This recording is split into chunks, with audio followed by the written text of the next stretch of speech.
Reggie, how's it going? Oh, good, Cam. How you doing today, brother? That's what's up, man. I see you, you know what I'm saying? We out here doing it again. This is, I think, our fourth interview. The fans seem to love your take on things and everything we got going.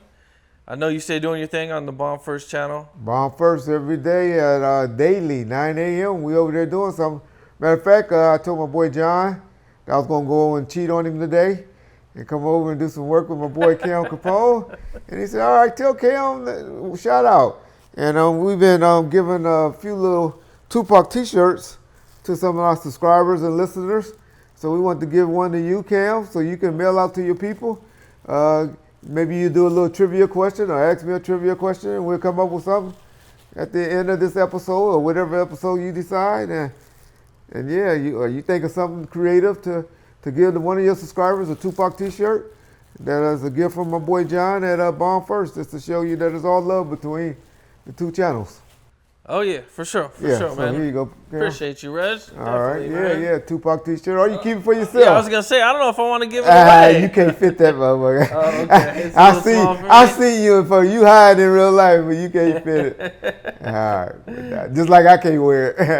Okay. Yes, sir. It's only an extra large, so yeah. Yeah, that's definitely not. But people that like Tupac, okay, I'm gonna come up with something for y'all. Yeah, for sure. Okay, well, I think some of the biggest news with you that's been going on the internet Okay. has been Daz did an interview Oh, where he accused you of a whole bunch of stuff. Daz a clown, but okay. He accused you of stealing. Okay. I guess Snoop, what he said was Snoop stopped the streaming on the Death Row albums and that they caught a whole bunch of people stealing, and supposedly you were one of the people. Okay. Well, they ain't stealing, but whatever. I'm glad they admitting on camera and admitting to us that they found my or have copies of my agreements that I done with all the artists on the buyout on Big Simon Says Music Publishing, which go and Bomb First, and you could download the paperwork yourself. It's on a stream that I put up, and I posted up the name of the company, Big Simon Says Music Publishing, and Daz forget that I bought his publishing back in 99, 2000 for $75,000. Nobody knew. Everybody thought everything was dead and done. They didn't know. I didn't know. Wish I would have known. I would have bought more. That we was going to have something called streaming and ringtones and all of that was going to come about. But yeah, that's the claim. But then he also, in the next breath, will tell you he makes $300,000 a month from his royalties and publishing. And then in the next breath, he'll tell you he got a $25 million or $100 million. And then the next breath, he telling you what he did when he tell you that he put all his new music publishing in his mama's name. Why you had to change over? Why you had to do a switcheroo? Sound like you the one to try doing some trickery, and you went and created a new company because. And to be honest, I didn't own any of the stuff that he did from that point on. I just bought everything from him prior. I didn't buy his music publishing from him. And so that's what he's talking about. But hey, Death Row went through one of the biggest bankruptcy. They had Central City lawyers on this bankruptcy.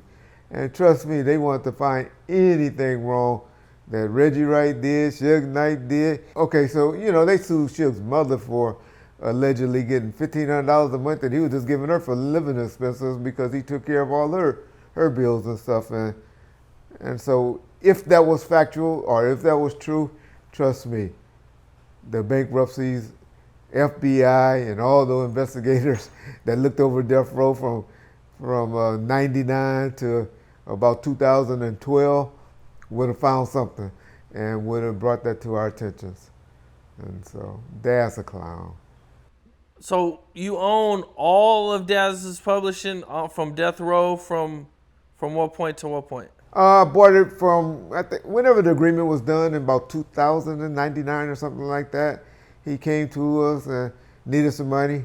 And I did a buyout just to clean up everything and said, hey, any monies on these particular songs, we could try, we didn't do royalties or anything, but would you think $75,000 is a fair amount that you feel as though from all the money you done been advanced, all the money that done been given to you since 1992, 1993, and now you take this little buyout and everything's caught up. Because that's all I was trying to do.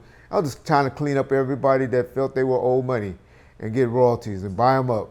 Just give them a buyout. Didn't go and set up a royalty company and say, well, this is it. Because most of them, if we did do it and did it correctly, would have been unrecouped. Every last one of them. Y'all see Tupac put Suge through a big accounting and from his mother's lawsuit and all of that, and they all agreed that was all owed to him after all of those sales of All Eyes on Me. Was a year later was only $3 million, $3 million, and Tupac sold way more than any of them did, and he wasn't taken care of as long. He was only taken care of for 11 months. Well, these guys been getting taken care of since 1991.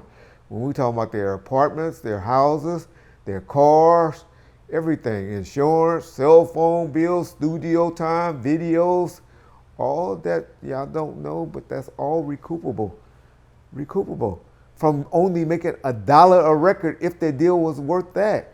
You talk about guys that was only getting 18 points on their albums, but that's too deep for most of y'all. Y'all don't understand it, don't know it, but y'all go research it and y'all go learn. Go learn. Pull up, ask an artist. If you made $60 million, how much you made? They'll tell you about $8 to $9 million. It's about all we got. And they're not even talking about their recoupments from their videos and riding in a limo and staying at the Four Seasons Hotel. It's a cold game, y'all. It's a cold game. Well, that's the game. Now, do you own everything? Any beat, rapping? Is it everything or just part of it? I did a complete buyout on anything that he claimed that he wrote as a producer or as a So he's not getting as a writer. He's not getting no money from Death Row days. I didn't say that. I said up until when? Whenever the 99, agreement was 2000. done. Correct. He got paid out. Was he on Death Row at that point still? Yeah, Daz was still around until 2000, 2001. Grads was all on Chronic 2000, Chronic 2000, and Two Gangster for Radio. Daz, we got pictures of Daz where he out there promoting Chronic 2000. Daz was still around. We ended up doing another deal with DPG Records with him and Big C Style later on, like in 99, 2001. And so, yeah, Daz was. We went in and out with Daz from about 98, but also, what did he say in that same interview you heard? How much did he get for advancement for Revenge and Retaliation Get Back in 98? How much he said in that interview? I don't remember what he said. He said $2 million.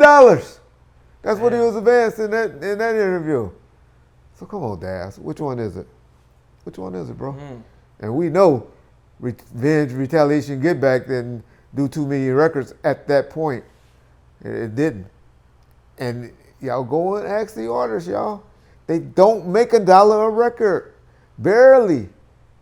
The deals are not like that, like y'all think. But y'all don't know the business, so y'all be like, I can see y'all in the comment section already.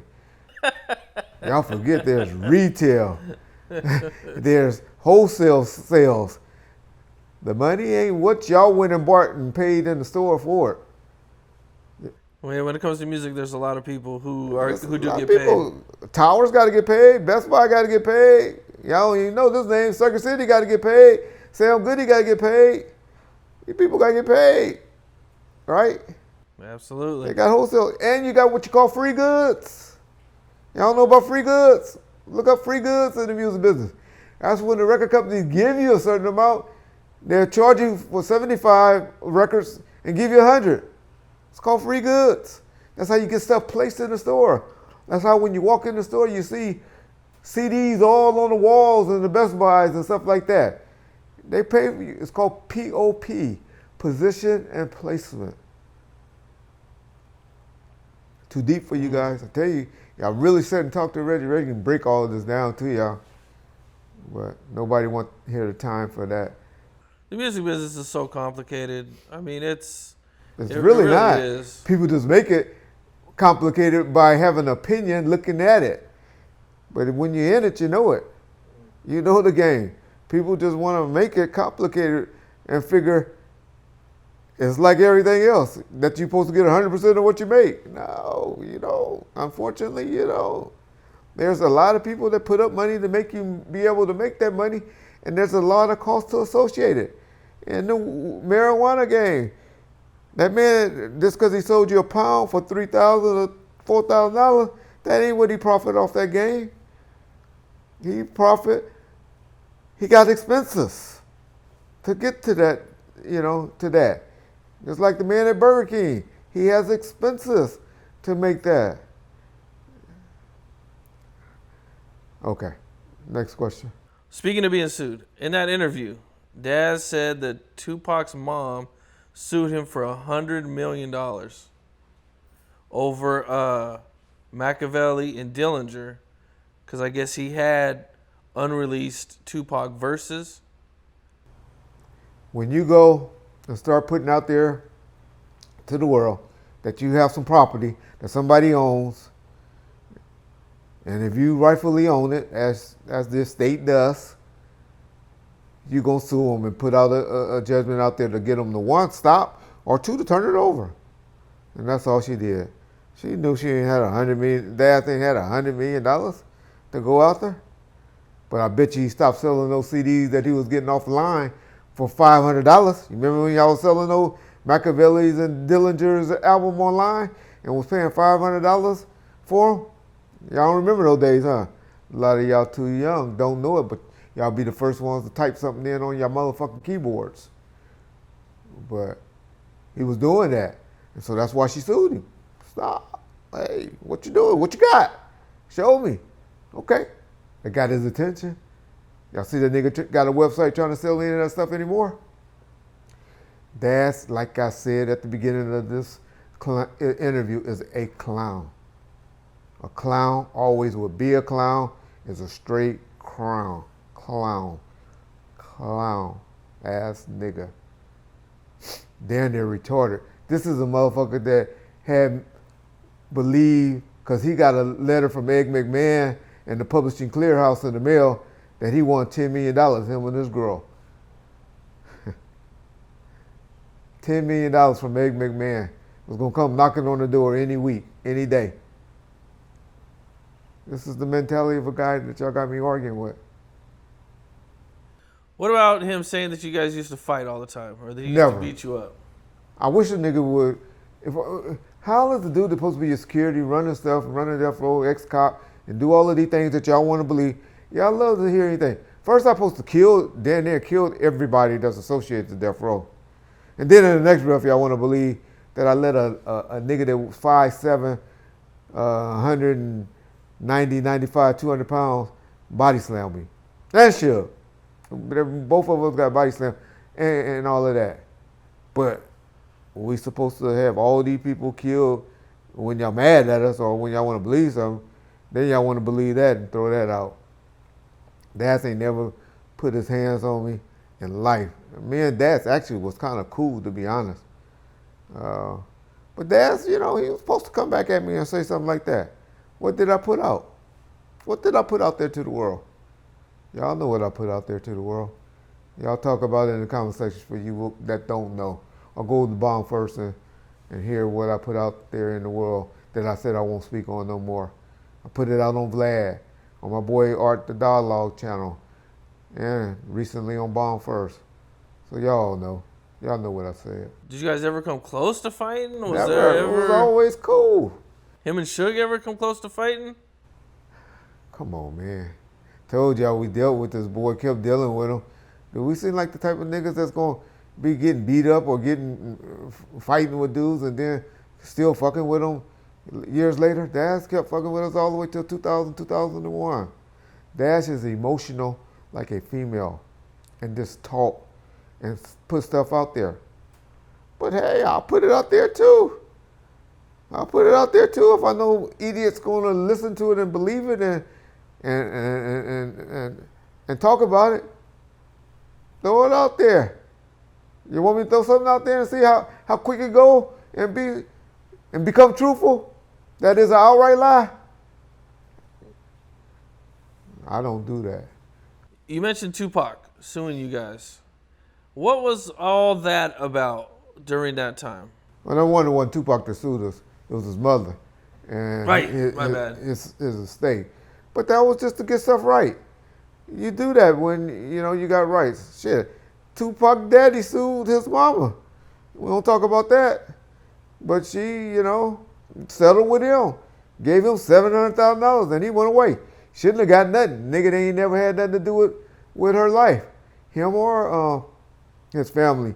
His brother that's over there yapping and talking. He's no better than you guys. That groupie is over there interviewing and putting off like that. He read stuff off the internet just as you guys have and speaking on it as like it's factual.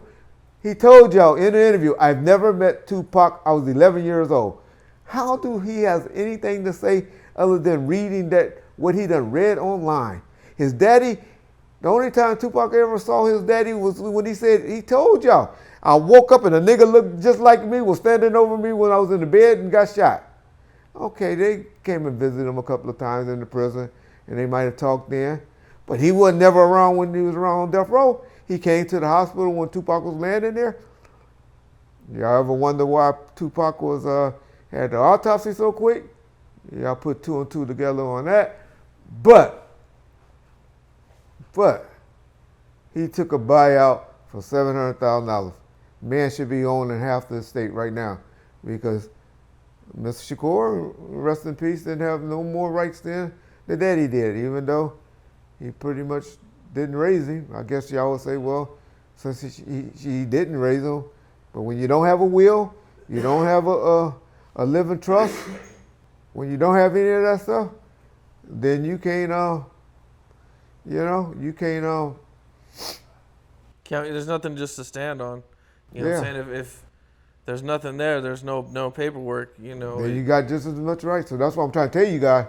If y'all got money and got something, then get a living trust. Get your business in order for you brothers out there, and that's got your money and got your houses and got stuff right. So people that you don't want to have control over your finances and your property and stuff like that, your businesses can't be running your stuff. So get your stuff right. It's a piece of advice. Most of you motherfuckers still living with your mama, so and I only say that to the negative ones, the ones that got something negative to say. Because y'all know Reggie love interacting with the people in the comment sections, and I treat most of y'all and want to have, a relationship with y'all like family. But some of y'all do get on my last nerves, and you know who you are. So this is some of the not bigger news, but some surprising news that I heard, because I always believe different. When the New York song came out, I always thought it was a diss to New York. It sounded like a diss. At the beginning, they're kind of mocking New York, like, oh God, and what's up, yo, and kind of mocking them and everything. But Corrupt came out and recently said that it wasn't a diss, and that it only became a diss after the trailer got shot up. Is there anything you heard about that? I believe that. I believe that's what they always said, that they were trying to pay homage to the East Coast or to the guys in New York. They said that they had invited them to the video shoot and told them where they was at and to come down and film with them, where they wanted to do a big party scene in Red Rock, in that area. And that's what they always said. I wasn't in the business or in the know like that then. But when they fired shots at the trailer, you got to remember,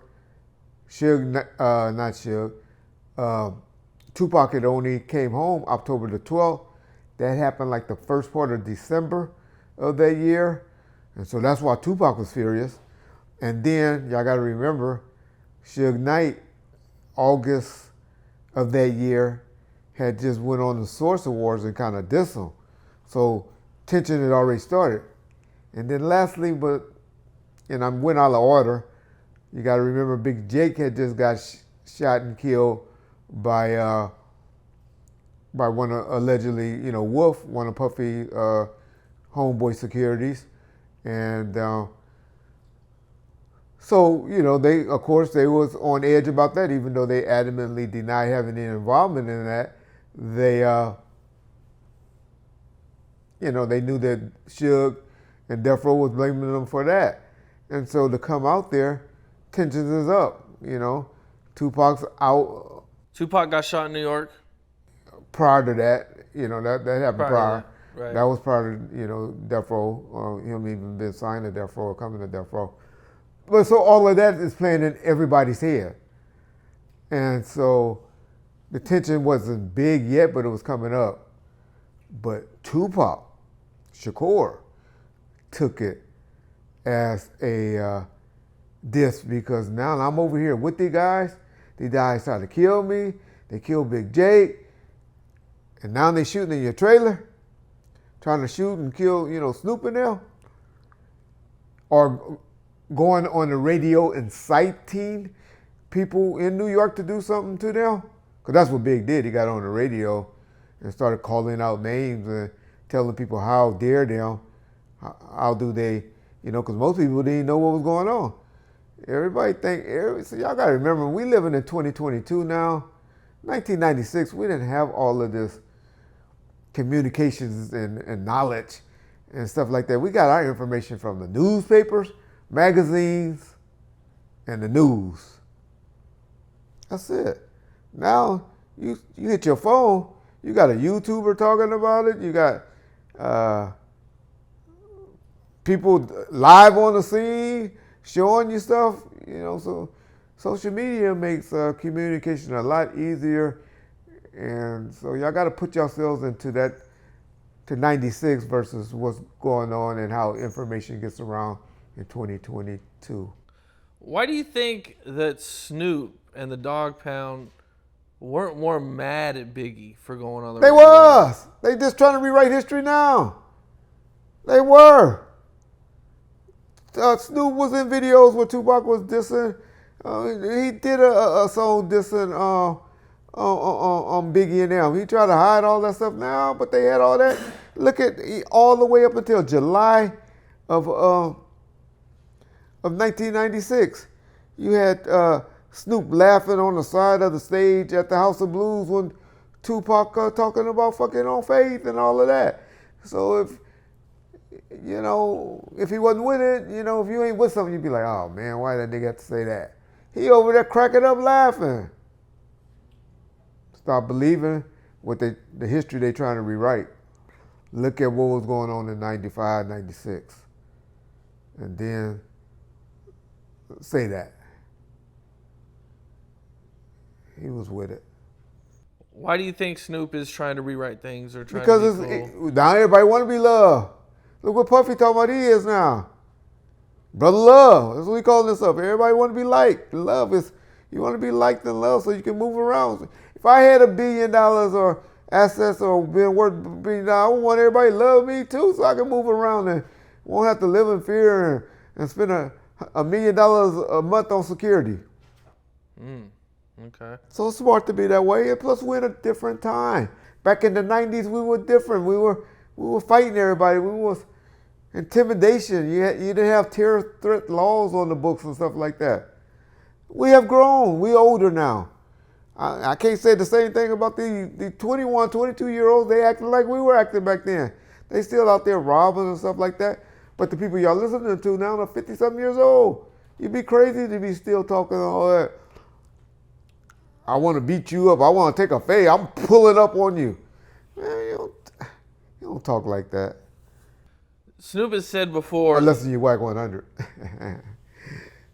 Snoop has said before that he met up with Biggie, I believe in Atlanta. Was it? No, I think it was New York. And Biggie actually played him part of his album. I think it was New York. Was there any, do you think there's any truth to that? Because that would have been No. less than a year after he had the trailer shot up? All right, let me tell you what's up with that. Yeah, he did. He went out there and met with a couple of different labels and stuff like that. he was trying to shop the LBC crew. Y'all remember in Martin Lawrence Thin Line in Love and Hate movie when he had Lil C Style, I think Trey D, and damn, somebody else was in that group. Badass and all them, the LBC crew. But it was the guys that was in that song on Thin Line in Love, that Martin Lawrence movie. Beware of My Crew. Beware of My Crew song. He was trying to shop that around. And Suge was prolonging him, and Suge could have took him and got a deal at Interscope or Priority and stuff like that. But Suge had a different agenda at the time. He wanted them to have their own labels. He had Suge, he had Snoop, going to be Doggy Style Records. Tupac was going to be Machiavelli Records. Hammer was going to be Hammer Time Records. And then Eric B. and Big D was going to be over Death Row East. That was his plan, and he was going to be the distributor over them and then take a deal. But of course, when you got a plan and you got something hot and buzzing and you got the niggas in your ear wanting money and stuff, he went and snuck off and went out there and met with guys on the East Coast and all of that. And Suge didn't fuck with that nigga for about two weeks after that too. But, of course, they eventually made up and got back together and stuff. Did you guys know he met with Biggie? We knew he was out there with the Bad Boys. We don't know the specifics, but he got word. Small town, small arena, small area, small people talk. Suge had word. He knew about it. That my security knew. My security was left at home. And Marcus and Kiddup, and was told just to take care and watch over Shantae while he was gone. So I knew, we knew he was out of town. What he was doing, who knew? But Suge knew. I don't know what Suge knew, to be honest. But I knew he knew that they were out of town, and there was friction, and there was conversations to be had after that. Yeah. Okay. But in fairness to Snoop, what he was doing was trying to shop the LBC crew, get a deal for them. Okay. Yeah. And most people don't know that. Well, recently, or not too long ago, you broke the news about Keefe D possibly being arrested and being investigated again, or at least them kind of looking into it a little bit deeper. What all's going on with all that? Just that the Vegas PD has knocked on several doors, contacted several people, including Keefe D. Keefe D, Mob James, Suge Knight, Reggie Wright Jr. Reggie Wright Jr. Edie, I mean? I don't know. Oh, okay. I'm not in communications with them like that. But yeah, and several others. And they're knocking. Whether they find anything or not, who knows? Or got something new. But I can tell you, they knocking on doors and they coming around talking to people, interviewing them. Whether they just trying to clear the case up, close it up finally, you're going to get some information. The amount of resources and the amount of times he done been out here, meaning the investigator from Vegas and made trips to California and stuff, it's going to be something that's going to happen. I think it's going to be an arrest made. That don't make it true, but... Or a closed case. Or a closed case, correct.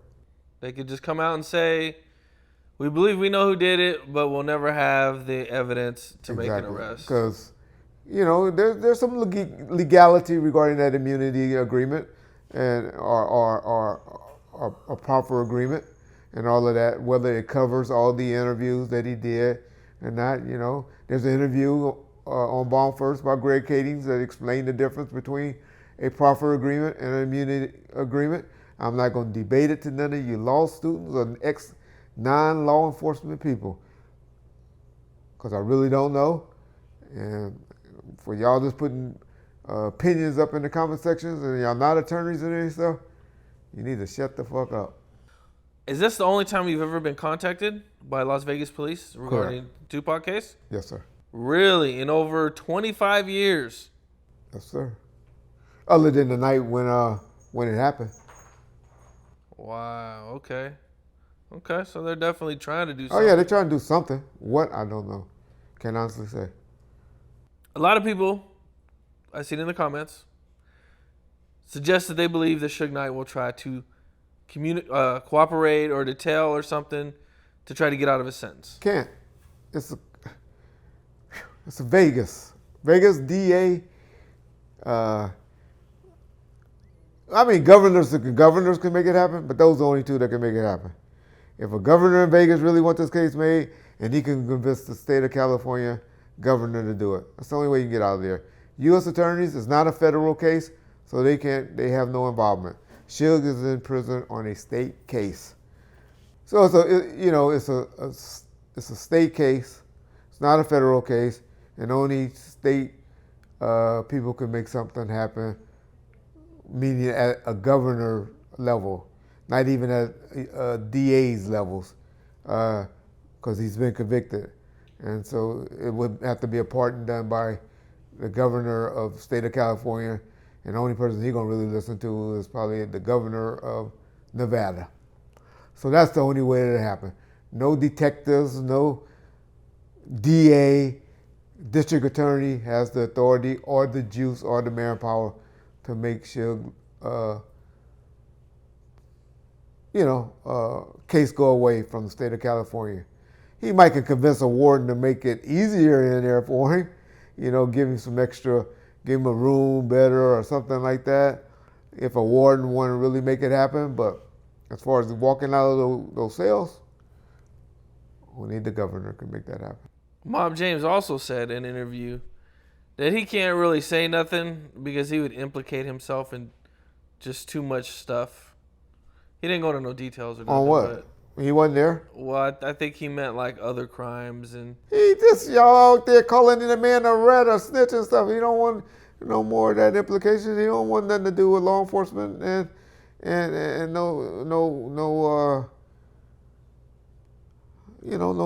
judicial system on there. He can't be that now. He can't do that. That ain't what he's supposed to be about. That ain't what he's about. So he's not gonna do that. Nobody's gonna do that. Suge ain't gonna do it. You know what I'm saying? Suge ain't gonna do it. Suge would do it if he could get away with it, but he ain't publicly. Well, if it's something he thought he could do, and y'all not find out about it, oh shit, they gonna do it in a heartbeat. I found an old clip of an interview from Orlando Anderson. And the whole interview isn't out, but this one particular clip came out on one of the Tupac solve murder TV shows. I don't remember which one. And I found it kind of crazy because the lawyer, or not the lawyer, the person doing the interview asked Orlando, was he in Vegas the night of the shooting? And Orlando says no. And like right after that, the lawyer like shuts it down, shuts that question down.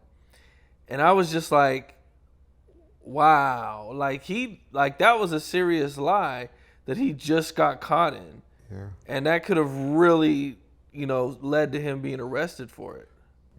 Was it testifying at Suge courthouse? Was that what the interview was, or I don't know. That's a good find on your part, and you need to put that out. And I think that's a good find. I never heard that. I never heard anyone talk about that, but I'm sure these historians on the subject have seen it, or know where it's at, or know where it came from. But Reggie Wright hadn't heard it, or don't remember it, because I did used to follow and listen to this stuff back in the day, because of a writer that was real popular in the LA Times named Chuck Phillips. Every time he heard something, he would call and bring it to my attention or ask me about it. But off the top of my head, I know lately no one has talked about it, but people that would talk about it ain't gonna bring something like that up because they don't want to expose Orlando as being a liar. For people who want to try to find it, I believe you can look it up under Orlando Anderson Caught Lying. It's definitely during that show. It's where he, like kind of how I explained it, man. But I just thought that was kind of crazy seeing that because, that was like that could have really messed him up in any defense. You know what I'm saying? He's saying he's not in Vegas. You know what I'm saying? That was. That don't even make sense. How can he say that and he's on camera allegedly getting assaulted? Right. I don't know. I didn't see the interview, so y'all don't get me caught up in this one. But They also mentioned something that I thought was pretty wild too, that I never heard before, and that's Tupac's mom suing Orlando Anderson for the murder of Tupac. correct. Well, to be honest, he sued her first, and she did a countersuit, which was gonna get settled, but she never paid out. She never paid 1 cent because guess what happened? He got killed about a week before the settlement was about to go down, because they were going to pay him out, I think $78,000 or something like that. But before the settlement was done, he got killed, and the attorney Donald David for the state pulled the agreement. But yeah, How would Tupac's mom know to sue Orlando Anderson? how would she know to sue him? Right. Oh, because of all the allegations. Because he was claiming that. I mean, this because y'all just down hearing about the Southside was always suspected of being involved in a murder. That's been out there. They got their places raided and stuff. That's been out there since it happened. That Southside shit, the war in Compton that happened the next week. Come on, Cal. She knew. Everybody knew. You conspirators. You old white men. R.J. Bonds and Nick Bloomfield and Frank bitch-ass, lying-ass Alexander is the one that came up to make some money off of this stuff and created new theories and stuff. But everybody knew the real of what happened back in the 90s, 96, after it happened. Shit, hours after it happened. Once people started talking and putting stuff together, they knew they had got into it with it, the MGM. Yeah, all right. It would have been wild to see if Tupac's mom would actually sue him. She did so. Well, It was a I counter meant if across- it would have went to court. went through, because he would have had to do a deposition. I'm sure he did. Because they wouldn't have had a settlement agreement in place if they didn't. Really? But she was selling everything. Like I told you earlier, she settled with the daddy and gave him $700,000. She settled with us. She settled with everybody. They were trying to clear up everything, all the lawsuits, make everything go away, and let's start making some money again. Or keep his legacy going. Because you got to remember, she was out there putting out that film about poetry and stuff. We never even talk about that film that she put out about his life. She did a film, a movie. It was in the theaters. Is that the one where it's kind of like Tupac Before I is Wake or something? talking about, he's kind of like talking about his life himself? Correct. She Okay, put he that did like out. some interview or something years back. She was putting out poetry, talking about doing a poetry book and stuff. So that's a mother. A mother gonna try to just make everything right and cleaned up and move forward. You know, she probably hated his lyrics. She probably hated what he was doing, but that's her son. My mama hated the stuff I did, but she's still gonna ride with me. She's gonna still look out for me and make stuff happen. But that's the vision she saw. That's what she inputted in him. So why a lot of the stuff came out the way it did from her at the time. And so she was just trying to clean up stuff. That's what attorneys do, man. Attorneys file lawsuits, make stuff happen, run the bill up, and then settle the case out and make it go away.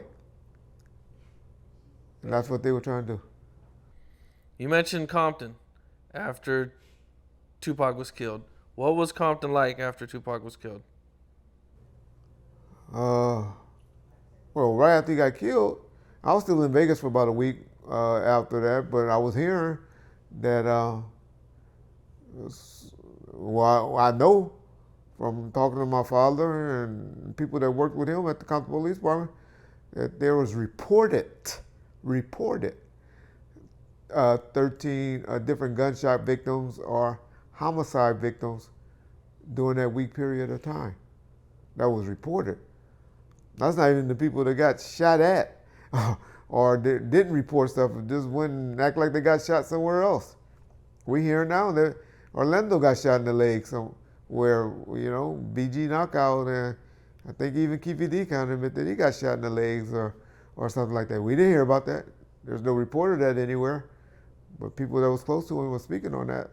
So I'm sure it was other gunshot victims and stuff that didn't get reported or went out of the jurisdiction or the area to report that they were shot, that there was never connected or came back to the city of Compton. But yeah. So it was just like a war zone for that time period. For that week, yeah. Man, yeah, I interviewed Keefe and when I interviewed him, he talked about somebody getting killed, and that's how they kind of knew that things were going down. Yeah, it wasn't just one person, but yeah. Yeah. Yeah, but let him tell it. They did all the shooting. Well, right. They never took a L. They never took a L. That's how it all. If you ever ask any type of situation like that, they're all both sides are going to exactly say everything. Man. One of the things that always trips me out, man, is that all the crazy accusations about who killed Tupac, even after all the evidence that we have. Keefe admission. Why would he? I hate that nigga to his guts. Wish he'd hurry up and. Okay. But anyway, go to jail. I'll say that. Die from cancer. I'll say it. Shit. Fuck y'all. Go hurry up and die from cancer or whatever you gonna do. Why would a nigga talk about that if you was in conspiracy or cooperating or working together? That's what y'all say. He was a plot. They will say him and Orlando was just pawns in y'all game. Shut the fuck up with that stupid shit. Fuck that nigga. That nigga killed Tupac and walking around on all these channels and YouTube channels and all of that, yours included, Cam, bragging about it and talking about it and laughing at y'all after he do the interviews. Now think about that for you motherfuckers that supposedly love Tupac and he's this and all of that. But y'all go and laugh at all his little jokes and stuff. Reggie's opinion. I get surprised because, under his condition, if he gets caught in any lie, prison for the rest of his life. So who would lie under those circumstances? I just don't see it. There's no other credible explanation for things. Why talk about it? Why do it? Why spell it out the way he did? Yeah. The only thing that y'all find inconsistent of his statement is y'all believe that Big Dre did it versus Orlando.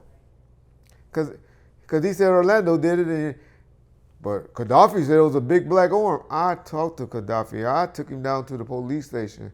Y'all forget. So I know what Gaddafi know or what he think he saw or what he really saw or what he really didn't see. Orlando reached across Big Dre and shot Tupac, y'all. But just because y'all Monday back quarterbackers has an opinion, then okay. All right. But those are the 4 people that was in the car. If you really want to know, for those of y'all that's new to this that really want to know, Tyrone, T-Bone was the driver. Keefe D was in the front passenger seat. Orlando Anderson was in the rear passenger side of the car. And Big Dre was in the driver's side back seat. 3 of the 4 people I just named are no longer with us. 2 of the people when Keefe D gave the statement were no longer with us. T-Bone later died in a marijuana dispensary in the city of Compton in about 2013, 2014. All right, y'all? For those that really care and really want to know the truth of what happened and who shot Tupac Shakur, that's what happened. How soon after it happened did you know what happened? Who in the car? Probably weeks. Okay. What it was about and what said it was wrong and why? 2 hours after the shooting. Okay. So you guys always knew that it had something to do with the fight? Oh, that's 1+1 in the arena that we were running around in back then. Keefe D talks about Puffy putting a hit out. That was a 2-for-1. Did you guys ever hear about a hit like that on Tupac? I talked about it in the Vibe magazine in 1997. If y'all pull up that article, I talked about it. Whether or not I knew right then, who knew? But I know I was talking about it in 1997. If y'all pull up the Vibe article that Reggie Wright did in the Vibe magazine, y'all see I explained that, told the bounty, the money, and everything. So. But Reggie never talked. Reggie just started talking once lately. But no, y'all just don't know the business. Y'all don't know. Reggie been telling this story. But pull it up, allhiphop.com. The allegedly challenge done by Kevin Hackey. Pull it up. Reggie responded to that. Y'all hit me up with all this stuff in the comment section. There's an answer for all of this stuff. Thug Life Army. There was a website, not a YouTube channel because we didn't have that then, but I used to write articles all the time. I used to give input on. Y'all pull it up because you guys are new and just know about YouTube. Stop throwing dirt on my name.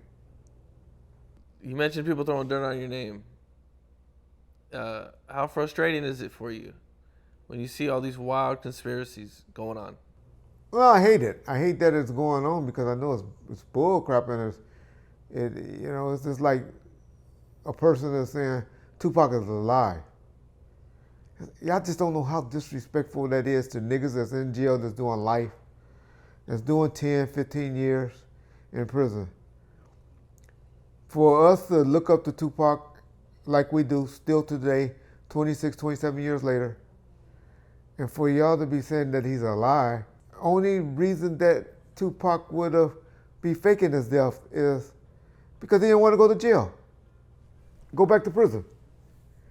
Guess how much time he has to do left? He had a 4-year sentence. Already did it a year. Only had to do, 80%, 85% of that time. So y'all saying this man faking his death, hiding, letting all these people mess over his money, mess over his legacy, stop making money and all of that because he don't want to go do 2 years in prison? Do y'all know how insulting that is to real street dudes or people that sitting behind the walls doing that type of time, people that has did time before? Y'all don't know how disrespectful that is to Tupac. I hear that. Well, I found this story. I don't know if it's true or not, but I thought I'd ask you about it.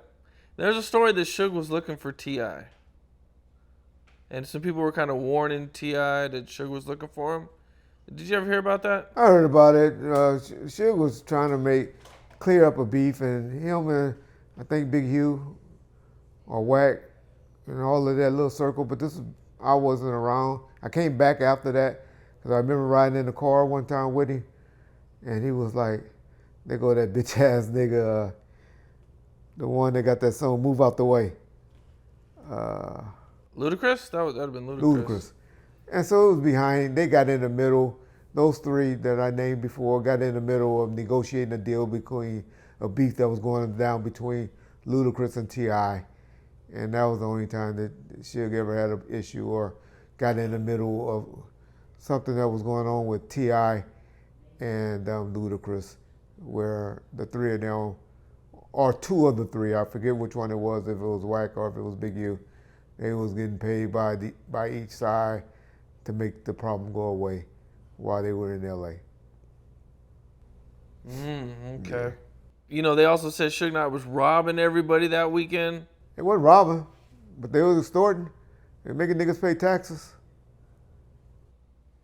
Just to come to L.A.? To be out here.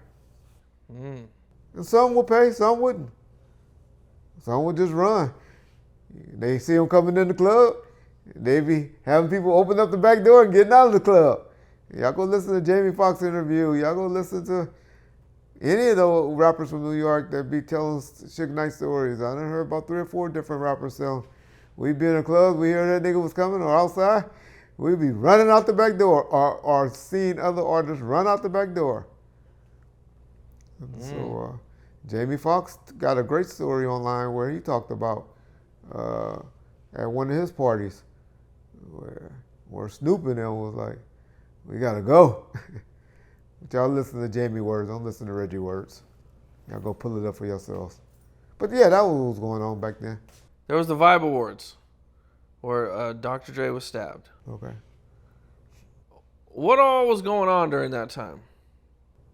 Well, Spider-Lo gonna talk about it a little bit on the upcoming Bomb First episode, where he can explain it because he was there, I wasn't there.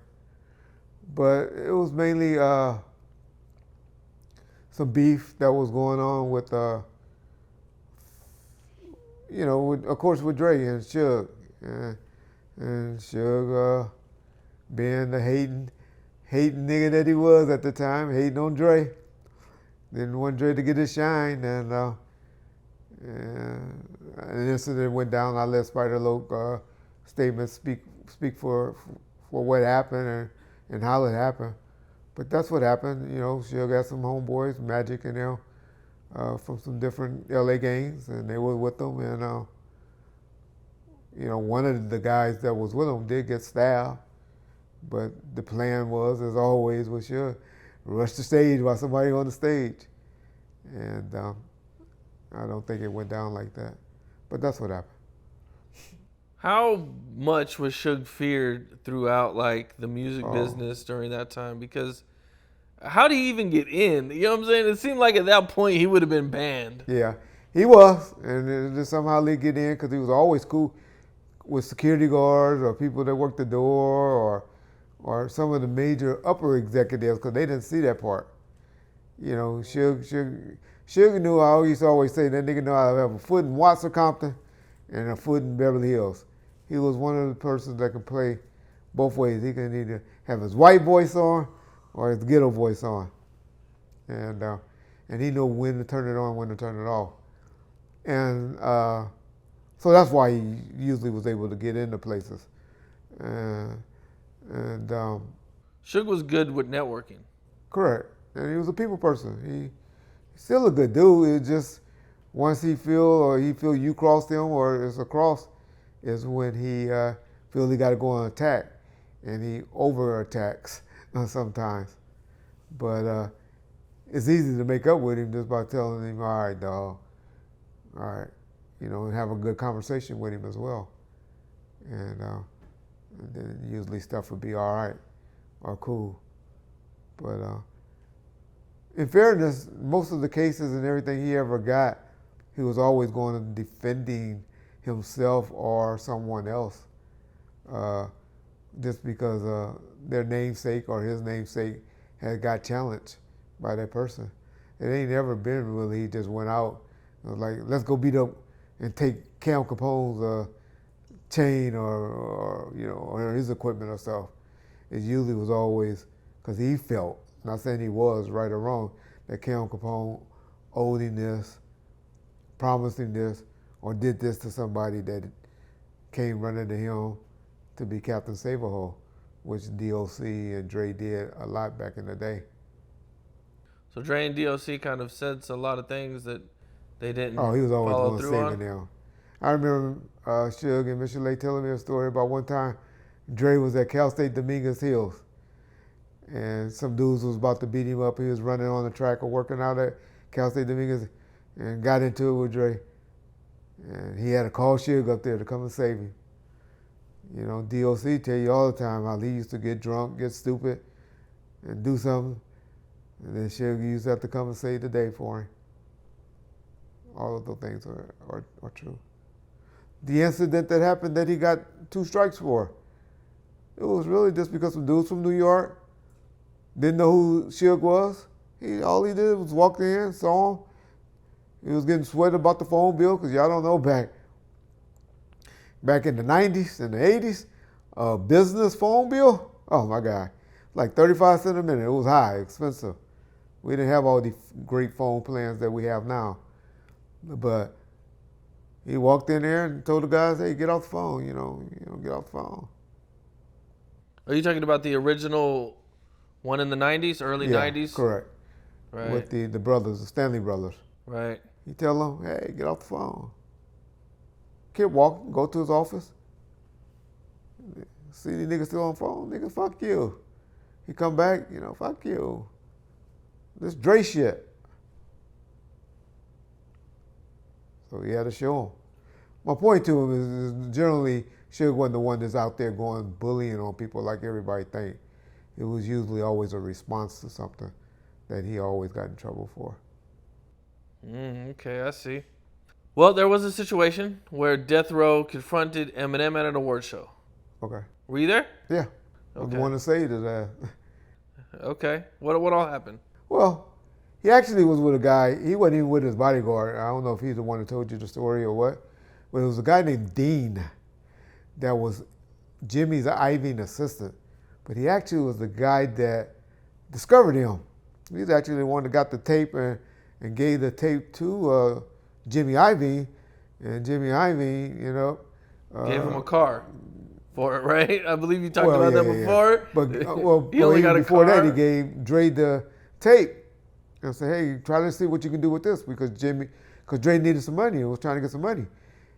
And at that time, Dre was $21 million unrecouped.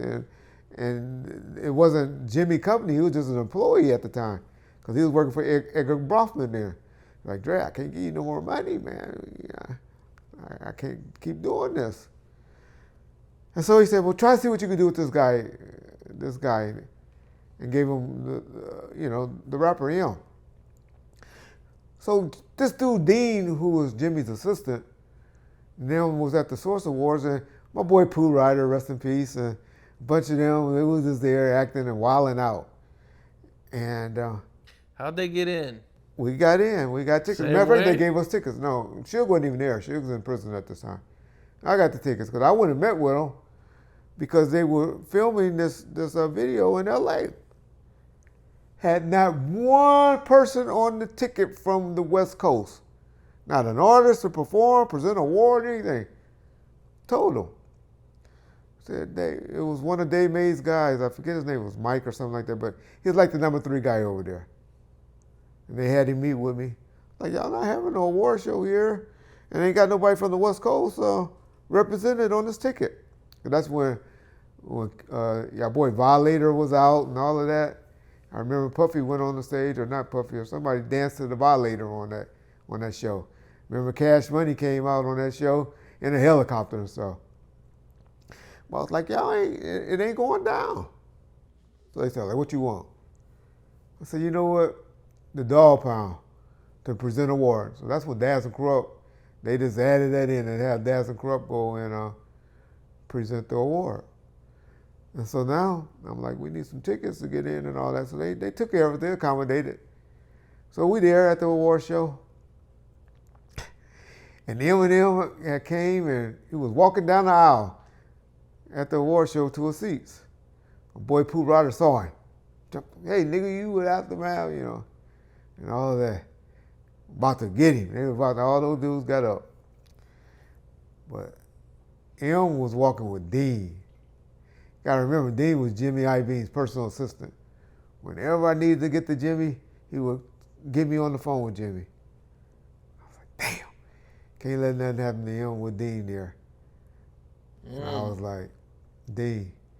I was like, no, back up, y'all. Y'all leave him alone, give him a pass.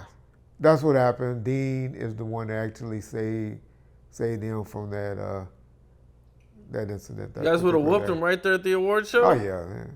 Shit, we stopped.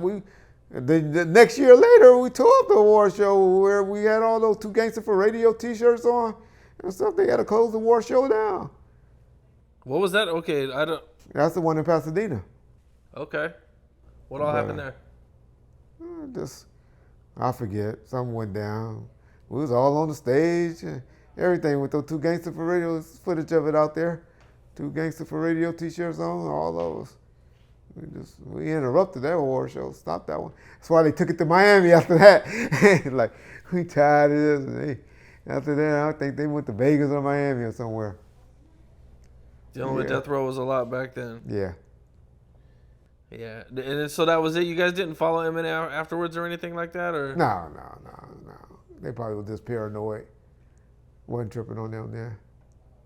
Speaking of award shows, one of the things that I seen recently was Corrupt talks about the Source Awards, and he said that the Source Awards kind of separated them from Death Row because they didn't really, have any issues with Puffy or Big, and that they were cool with them and that they were good with them at the time.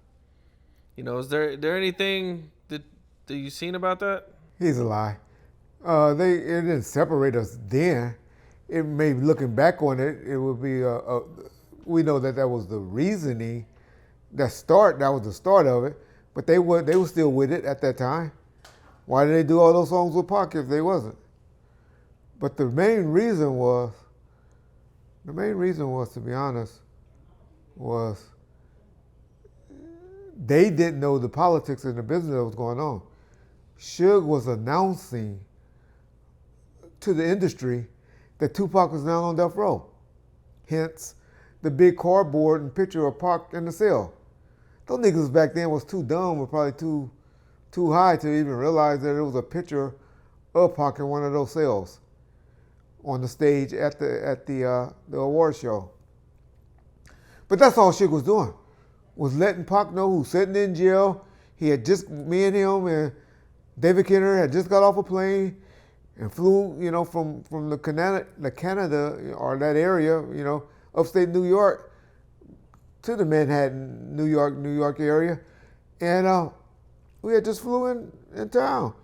Got off the plane from seeing Pac. And that's when Pac had got the good news that, hey, okay, this look like it's going to be some reality.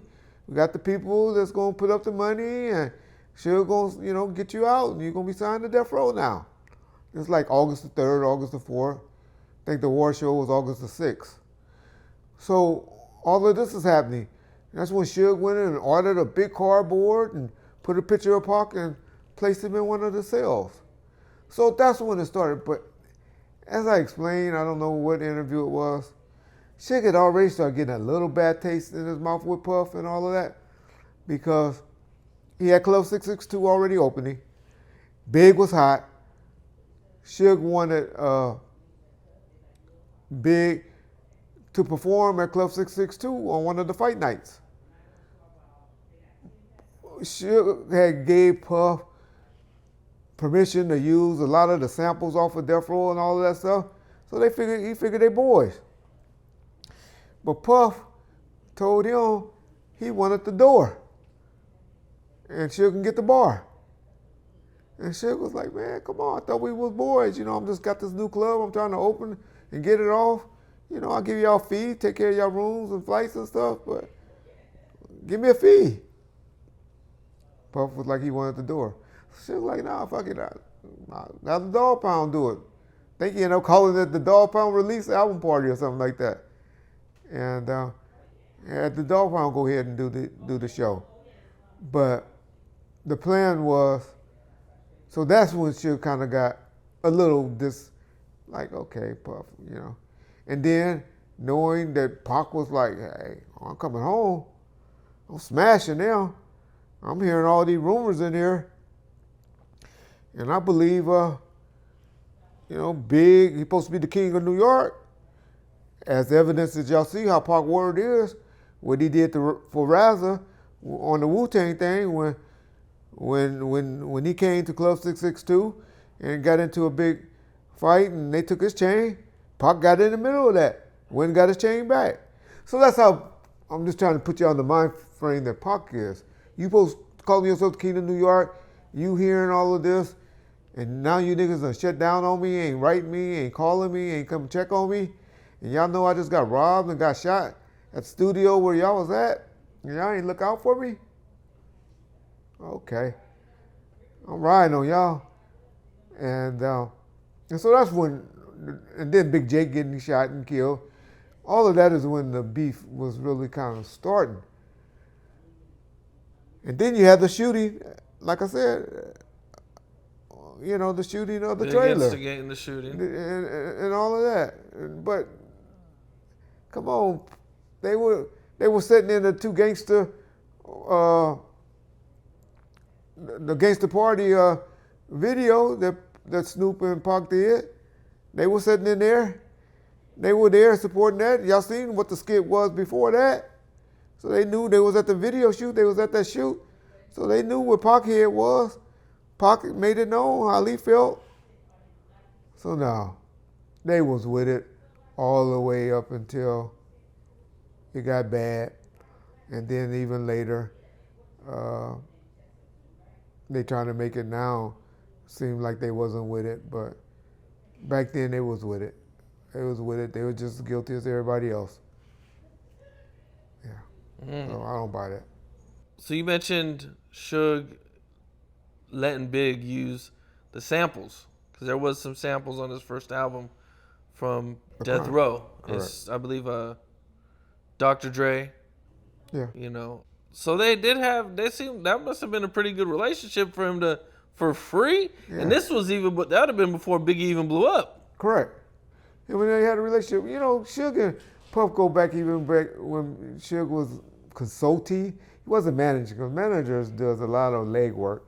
When he was consulting Mary J. Blige and Jodeci and all of them, and you got to remember, Puff was working over there for Andre Herrera, who was the CEO of Uptown Records at the time, who they were signed to. So they had working relationships. I'd have been to Puff office with Suge, where they went in and had meetings and stuff like that. I've been at conference that was there. I remember when Puff showed up to a conference. I forget what it was, but that was in New York, and Puff came and was there. So there was a mutual respect that night in August of '96. After that, Puff called Suge over and came over to us and met and was like, Suge, what's going on? Why you coming at me like this? What's up? But I don't know what Suge told him. Puff now saying that Suge told him he was talking about Jermaine Dupri. Okay. But you know what? I believe Suge said that eventually. That's how Suge is. Yeah. I believe he said that. But that ain't who he was talking about. Right. But me knowing Suge the way I know Suge, he told Puff that. He told Puff that. I was just talking about Jermaine Dupri. Yeah. I don't talk about you, I'm talking about JD. Yeah. What happened with Suge and RBX over Malik eating Suge's chicken? I only heard the stories as y'all did, and so I can't really speak on it. But I heard an RBX story, and I know Suge never really cared for RBX because he thought he was a little hard, because him and Suge knew each other from the UNLV days. I think they went to college together or played football together or something like that. So he might have known Suge without the homeboys, and might have thought he knew that Suge, which is a different Suge. But RBX, he wasn't as tough, and he wasn't putting nothing down like he say, but they parted ways with. I don't think RBX ever signed to Death Row. He just appeared on some songs. Because I remember he did put out an album in like 94, 95. Did he? Yeah, RBX had a deal. He put something out. And I remember RBX coming up to the studio, and I kept him out in the lot, and Suge went and met with him in the parking lot. Didn't even let him back in the studio at Canal. So, yeah, but this is like 95, sometime in 95. Yeah.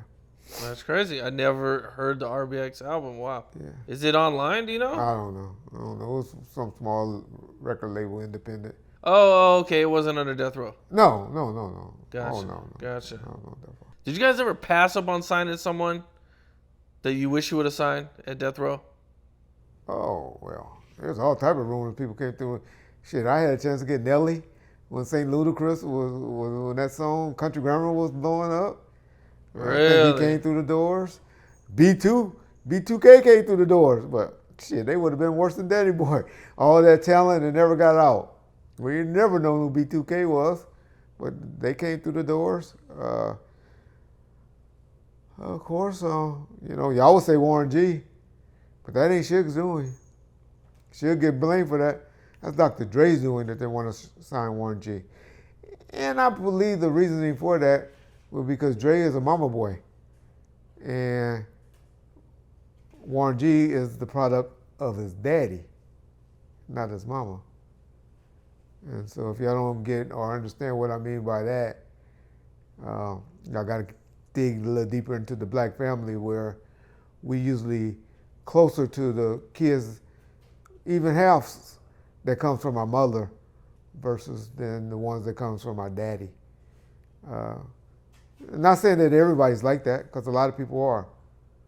But there's a lot of, if y'all watch Maury, y'all see there's a lot of Papa's Rolling Stones, and they be having a lot of kids that out there, and siblings don't always have a relationship until they get older and become adults themselves. Okay.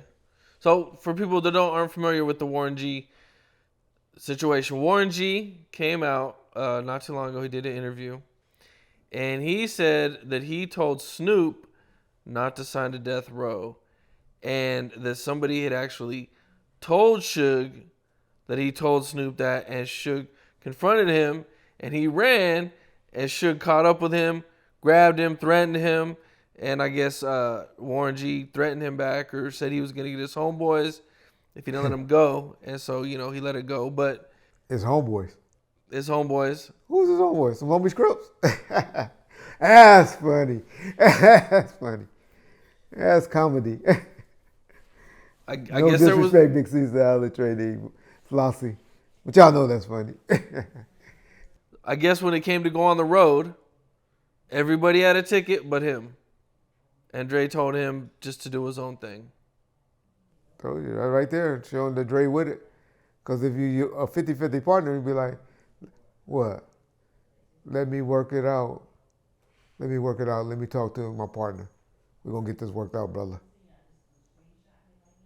Do your own thing. I think Suge been the fall guy for Dre. That's what I always heard. That's what I always heard. But anybody ever do an interview with Sharita, she can tell y'all that story better. She knows the real.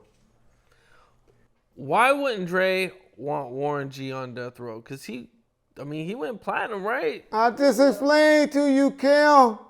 He's a mama boy. His mama don't want him being cool with Warren like that. They don't. For some reason, they don't want us being cool with our daddy kids, other kids, younger or older. They trip like that, especially when they're younger. I mean, daddy went sleeping with your mama after me. Crazy. Okay. Yeah. R. Kelly came out a while ago, and he said that the original Best of Both Worlds was supposed to be him and Tupac. Did you ever hear anything about that? I heard something like that. I did you? hear something like that. Okay. I did hear that. But didn't he end up doing it with Jay-Z, right? Yep. Yeah. But I did hear something like that in the works. Yep. Wow, that's kind of crazy. Yeah. We went to a concert in Anaheim, California in like 95, 96.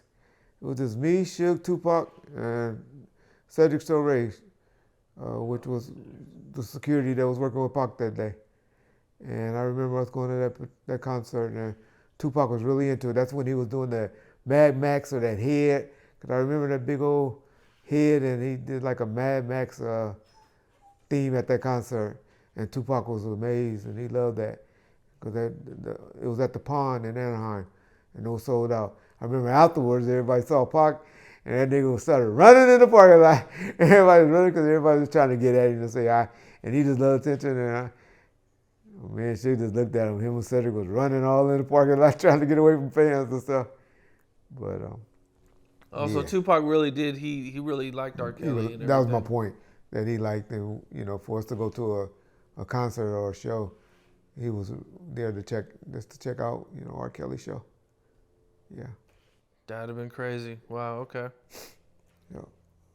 For those of y'all say Reggie Line, look up a concert at the Pond in like 95 or 96 with R. Kelly. That's in Anaheim. Were you there? Did they go meet and everything? Or No, did you guys just went to no. the concert Just to check went them to out? the concert, checked it out, and left after the concert was over. Yeah. I think one of the more surprising beefs that Tupac had, I don't even want to call it a beef, but he came out with a Fugees diss where he was kind of dissing the Fugees on When We Ride on Our Enemies. And what I found out when I did my research was that Tupac was actually in one of their music videos at one time. And then, he responded, I guess they said something about him. I don't know if it was in a song or where it was, but Tupac, and then he ended up responding with When We Ride on Our Enemies. Is there anything you know about that? Yeah, I heard about it. I saw them squash it. Didn't know about it prior, but I saw them squash it at the House of Blues. The Fugees was performing at the House of Blues on Sunset in Hollywood. And they talked, him, Lauryn Hill, and the guy, the producer dude, Wyclef. And they talked and worked it out and had at the foundation room, and they talked for a little while, and they got it all worked out. But Tupac came home disappointed with a bunch of people. Y'all think he was upset with Digital Underground, to be honest. Remember, we went to a video shoot that they had, and he went shining. He got in a suit, and he was looking all good and everything. He said, I'm going to shine on them. But I'll be honest, he was disappointed with them, because he said they always just wanted to treat me like a roadie. They didn't ever want to give me my shot. They didn't want to give me sign me to a deal or to be a part of the group. And so he was glad to go back and shine on Digital Underground at the video shoot. So he kind of felt like they kind of should have opened the doors and they didn't kind of embrace him being a star. Correct. And he had some little animosity about that, which was good, probably best for him, that he wasn't under contract with them, under Shock G and Money B and all of them. And, he was able to do a solo thing. But I remember when we went to that video shoot, it was a video shoot that was done in March of '96. And so by then his record was doing good and he was shining. And to be fair, Tupac was kind of wild, I think, compared to those guys. I don't know, maybe they didn't want everything that comes with Tupac around. But was he like that then? Who knows? I guess it's always in you. I'm pretty sure he was. I interviewed Kendrick Wells. Okay, Kendrick. And he went to high school with Tupac. So Tupac was,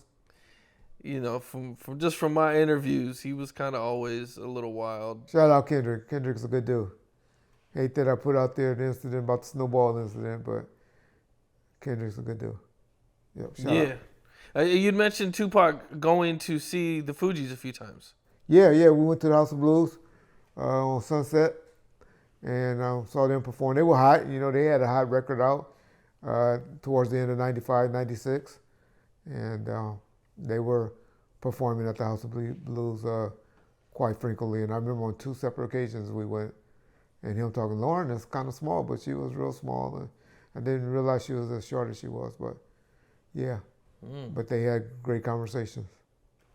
Pretty crazy. You don't know what actually happened that led to the fallout or anything? No, don't know. To be honest, just know they were over there working out stuff, but what they was actually talking about, I don't know. As a matter of fact, Suge didn't even get involved. He was there, but he didn't even join in the conversation. He just let them work it out. A.J. Johnson, rest in peace. A.J. But he did an interview. Okay. And where he talks about Suge pulling a gun on him for playing Sleazy E in Eazy-E's Real Motherfucking G's. Easy is 5, not easy. AJ was 5'2", 5'3". Come on, why you gotta pull a gun out on him? But AJ was cool. AJ was, AJ was in the club. I remember yanking AJ out of the back of the limo while we was all in Club 662. After that, and because he's a rapist, that's what he was. Nigga have some sex issues. If anybody know anything about AJ, y'all say Reggie making up shit. Y'all pull up AJ history. But he was in the back of the limo. He had pulled him a groupie. And he had her in the back of the limo. And the limo driver came, hey, one of these guys, in the back of the limo, Reggie, he just took over the limo. I went and looked inside the limo. It was AJ back there with some girl. But he was hanging out with us in 95, 96, so wasn't that bad. Must got worked out. But AJ, Compton boy, Palmer Block Crip, he grew up over there around us. I know him very well. But who knows? Because I believe he said that he didn't show up for the second day of filming. That's some of that isn't him. That's in the Compton City G's. Possible, but AJ is about his money. Like I said, he from a Crip neighborhood, so Crips not scared of Pyrus, Pyrus not scared of Crips. And so AJ would have got some of his boys from Palmer Blocks to work it out. So I just think that's an excuse. I think Suge offered him more money to come and play a part or do something in one of his videos. Right, because that was him in the Dr. Dre video, right? Yeah. And my boy Scruncho. Scrunchy did it to me. My boy. I don't know if y'all remember in Uncut. Scrunchy is a funny comedian. He was on Dre's album on Chronic 2001. And on Uncut, I had 4 guys sitting in the car reminiscing about the old Tupac days, or Death Row days. And y'all notice it was only 3 later in the car. Well, at the beginning of it was only 3. And then later on, they went and picked up a 4th guy at his house in Death Row Uncut. The reason for that being was he saw all the stuff how we was dissing Dre. Scruncho jumped out of the car. He said, Reggie, you trying to end my career. He said, but Dre got word of that Scruncho jumped out of the car and got out of the car. And Dre, he said, paid him triple the amount that I was going to pay him for not being a part of that. So, yeah, but shout out my boy Scruncho. Yeah, but I'm just trying to show you that's how they did stuff back then. So they would just outbid, outpay the other person for... Exactly. And then he later put him on his, his album on Chronic 2001. Katt Williams and Suge Knight at some point, kind of had a friendship where they were hanging around each other. He was actually managing me. That's right. You're right. He was managing him. And at some point they got in trouble for allegedly threatening and assaulting a photographer at one point. I don't know if the photographer caught him coming out and they didn't want to have their pictures taken or something like that. And I don't know. I don't remember the whole story. Well, most actors or celebrities, for lack of a better word, don't like when they take pictures. Number one, they don't ask for permission. They don't like that. But the main reason that Suge was upset about it was because he had his son with him. And they took the pictures with his son in the company of them. And he was just like, hey, give me that camera or give me those pictures. We erase the pictures because I don't want my son out there, in the public eye without me, without me putting out the pictures or whatever. And so that was his mainly beef with the young lady. But it was a female.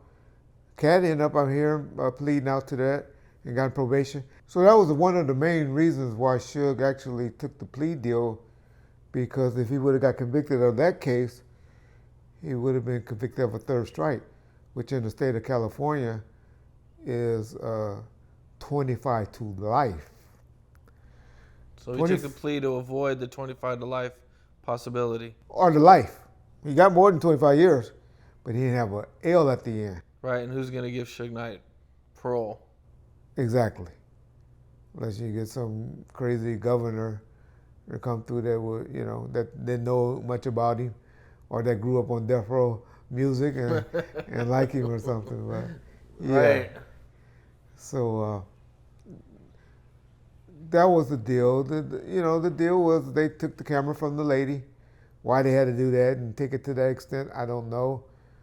But they did have a better deal. That's why y'all need to get Big C Style. He knows that story very well because he was there as well, and he was trying to get them to allegedly give the camera back that was taken by one of, allegedly some females that was instructed by Suge or Katt. And y'all know Katt history. Y'all know he's a pimp. He's a pimp by nature, so I would believe he had some females that probably did what they was accused of, but I don't know. I don't know the situation at all. Was there any beef between Bone and Dog Pound or Bone and Death Row? Because I ran into a story where Lazy Bone said that Suge tried to punk them, I believe in Cleveland, and Suge kind of jumped. I'm not Suge. Tupac jumped in and saved him. They probably tried to come backstage or something like that. We were in Cleveland at the arena, at the Gundry Arena, at a show in the early part of January of '96. That's that little mini tour we had, the Eazy-E reunion tour, it was called. Matter of fact, they got that on tape out there. It's on DVD. For those of y'all that's new to the game that want to go and see that particular show, it was filmed there in New Orleans. But if it's something that happened backstage, I was dealing with Sharitha, and we was going to collect the money, so it could have went down there during that time. But yeah, if they said it possibly happened. But Suge was hating Ruthless at the time, and anybody associated with him. So it's possible. I don't doubt it. One of the opinions that you had that I was a little bit surprised about was that Biggie shouldn't be in the Rock and Roll Hall of Fame. Can you give some reasons why you think that? Well, off the top of my head, I'll just tell y'all a great athlete, because I'm not saying Biggie's not a great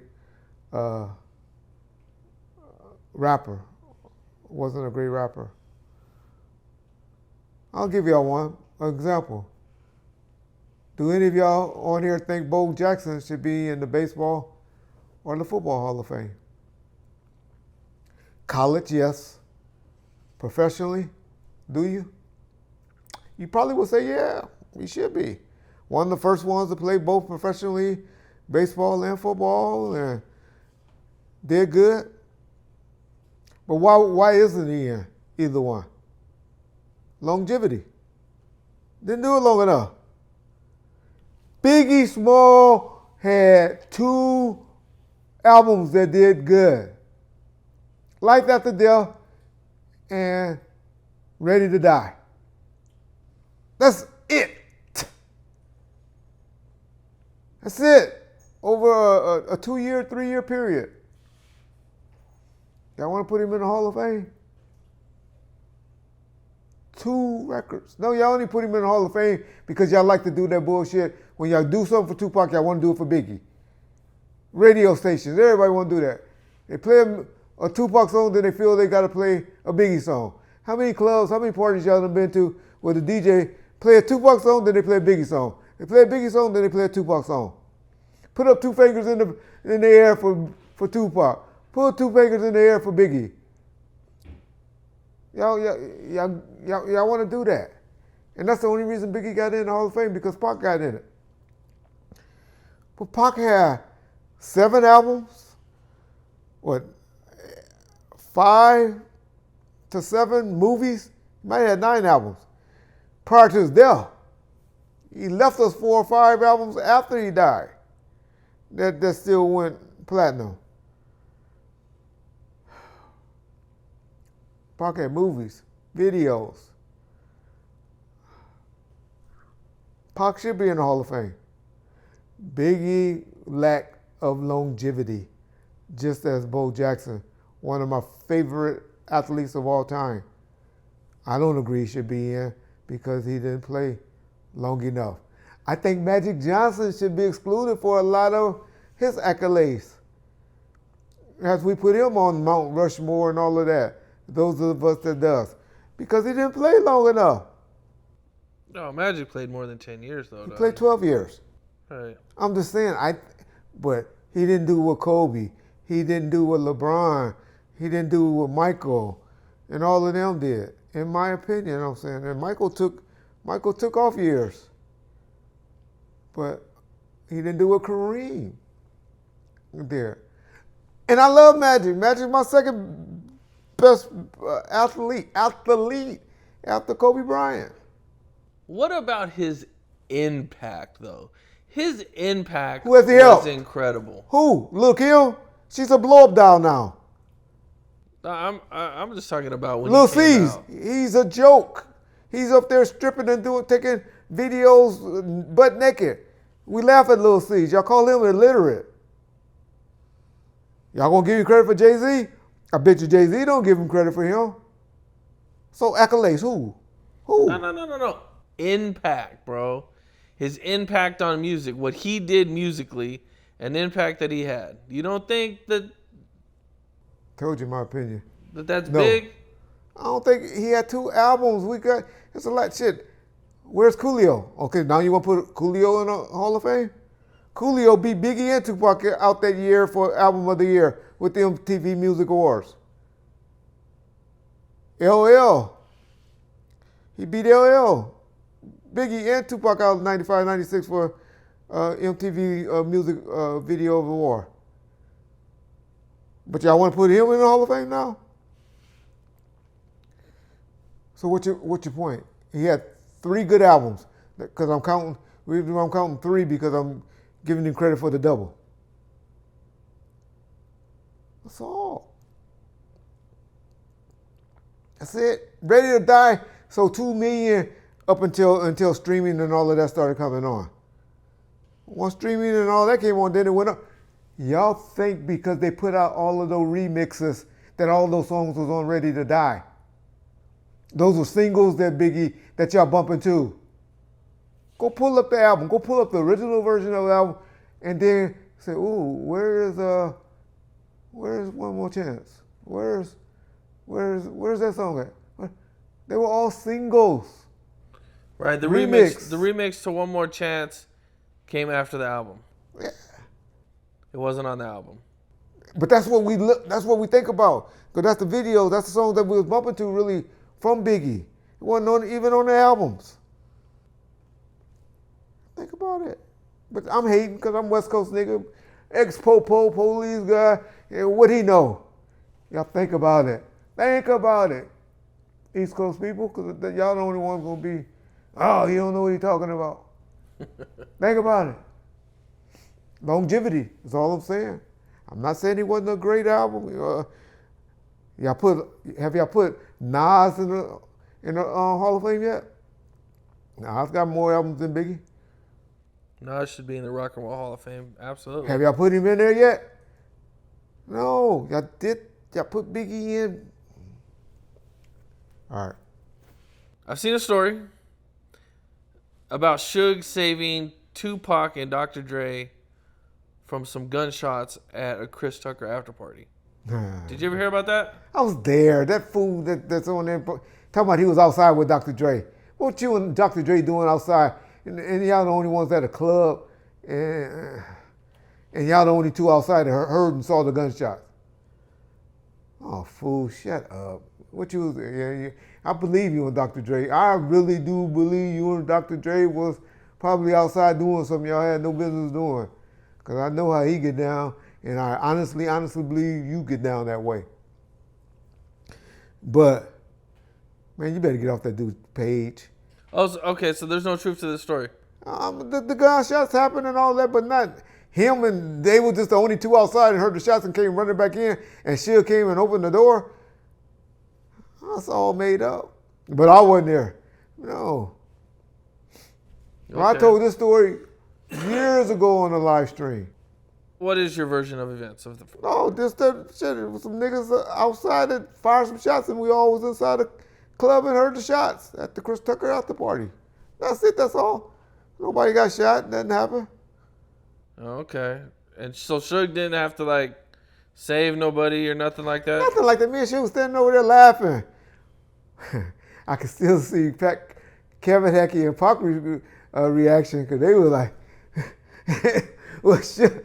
And me and them, we laughed at them. But it was outside. It was outside a nightclub. It wasn't even inside the club. Why is it a story? But because a groupie wanted to put you at a place and say he was around Dre. Outside, they were the only two, and they came running back inside, and Suge opened the door and let them in. All right, groupie. I don't even know why I'm allowing you to ask me questions about that idiot. Being that there was this Death Row and Bad Boy issue going on, how would Death Row react if they were in the club and some Bad Boy music got played? Depending on when. But Suge like Biggie. Suge was trying to get Biggie on Death Row. That was what he said he was always going to do. He was going to get Biggie from from Puffy. But, yeah, I'll be honest, we like Biggie. We like Biggie music out there. You had to. We was hypnotized. Radio was playing it like crazy. That's all you heard on the radio was Biggie in 95, 96. But you didn't get that love on the East Coast. Radio didn't beat up Pac stuff like that. I remember hearing most of you niggas on the East Coast don't even know who Sugar Free is. Because they don't play West Coast dudes music like that on the radio out there. They sure didn't back then. Y'all might know now because of YouTube and all that. But most people, Sugar Free couldn't do a show outside of Arizona. He didn't go past Arizona. He was big in the West Coast though. We loved him. Yeah. We loved him. Yeah, a lot of people outside of the coast don't really know about Sugar Free. Unfortunately. Yeah. But he's really talented, man. He gave us a lot of game, spit game. Real shit. I saw a post on Facebook when it asked, Drew Down, Sugar Free, or my boy, Too Short. Which one of them had to go? Who would y'all pick to go? I think it'd be Drew Down because Too Short and Sugar Free gave us a lot of game. But most of y'all will say Sugar Free. Oh, just because they don't know him. Because they don't know him. Yeah. When Suge brought you guys in to do security, and he already had the blood dudes, the homeboy security, at what point did things kind of start to go bad, between everybody? Between who? Like the Bloods and everybody, when everybody started having falling outs. Oh, Bloods among Bloods, because they never had a problem with security or the police security. Yeah, that started happening sometime in 96. Beginning of 96. There was a lot of jealousy going on behind paychecks and cars and niggas pushing up on others. And yeah, a lot of guys started coming home from jail and they already had previous beefs. And it was mainly behind checks and envy. And Suge not playing and handling his business right. And, we're dealing with the homies. And that really wasn't Suge's job, to be honest. That was really one of the homies, probably Buntry's fault for not controlling them better. But that's because Suge didn't give Buntry the control that he should have probably had to be able to cut off a dude like I had with Right Way. Nigga didn't march the mile off my beat, they were gone. They wouldn't get no hours, they'd be fired. Well, Buntry couldn't do that. Which I think probably would have been able to help if they would have had some structure where Suge wasn't trying to be the homeboy and the boss and all that. They say, hey, Buntry, you the closest nigga to me. If Buntry got a problem with you, and I ain't fucking with you. If he probably would have said that. How was it when Suge went to jail? Because you were still there. Oh, by then I got rid of all of them after that. That happened. They were all gone. Very few stayed around. Even Buntry, he was still getting some of his salary, not even his whole salary. And he was just told to stay at home. You good. Just come around when we need you for something. Okay. Yeah, because we're trying to get it clean. We were trying to get, he had a case going on. And the feds were trying to get him. Everybody, nobody wanted to be around anyway, because they was on all our ass. I got called in. They was on all of us, trying to get us all. And the ones that didn't get got was probably their snitches, sitting down there with Harrio at the grand jury testifying. Damn. So recently I seen something that I had never really heard before, and that Tupac would actually want to know where Dr. Dre lived after he left. Yeah. He would ask that, like, where that nigga is? And he's like, I know that Suge ain't got no problems with him. Suge still like that nigga because he won't tell me where he live. He would make statements like that.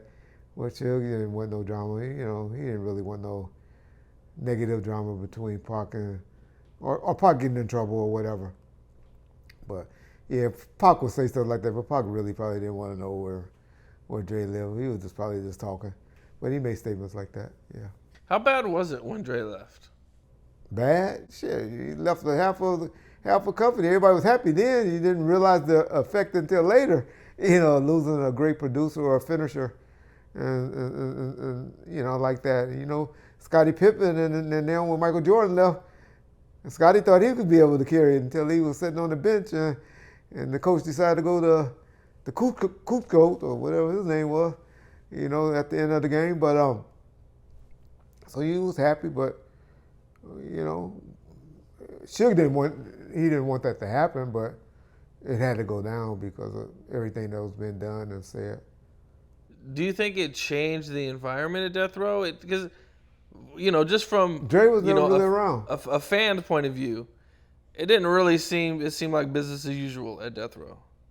It didn't to us because Dre was at home in his nice home, in his nice studio, and he would get everything shipped over to him, and he would put his tweaks, go down there and work with Big Bass Brian at Bernie Grubman's and do the mastering, and then say, here's the finished product. I put my stamp on it now. That's how Dre operated. Dre wasn't sitting in Can-Am. Y'all very rarely see Dre at Can-Am Studios sitting around studio sessions. Y'all very rarely hear any of the artists talking about they were sitting in the studio working with Dr. Dre. He wasn't that type. He was on house arrest a lot of the time, and most of the time, but Dre was the finisher. Slow, but the finisher. And he did most of it at home with his team. Did people kind of salty about him always working from home and not Pac was. really being around? Pac was. Pac took offense to it. Snoop probably didn't care. He probably was used to it and already knew how Dre was. So and then plus by that time, Snoop was, fighting his murder case and all of that, and he started working with DJ Pooh. And when let Pooh go mess up his career with Dogfather. And then Daz and them, they tell you their story of how he had to finish up their album on, the Dog Pound album. So they finished that without Dre? No, he did, but it took a while. Oh, okay. But Dre that was one of the things that used to frustrate me, man. It was we'd get like one Death Row album a year. I'd be like, oh, look at Dre God, now. Man. He's giving y'all one every 22 years. I hear him and Snoop working back together now, but shit, that's what? When The Wash came out or Chronic 2001 came out, 1999? Yeah. So that's Dre. Yeah, I know, man. But he ain't got to. The nigga billionaire, but still. Yeah. But that's Dre. It feels like there could have been so much more Dre could have put out under Death Row during those times. Just my opinion, though. Yeah. Well, it all depends on who you ask. Some say Death Row just became Aftermath. Okay. I mean, I could kind of see that. A little different, but, Dre's still stamp and, you know what I mean? Yeah. I see what you're saying. And recently I was kind of mad at you. Who? I think I told you. Who was? I was. Oh, I didn't know that. Yes, I was mad at you. And that's because I found out just probably a month or two ago when you put the video out that you had a J.Lo sex tape that you were holding out on me. You know Yeah. what I'm saying? And you didn't really tell me about that you had this thing, man. Oh man. They had us shook after that meeting I had with the attorneys and J.Lo team.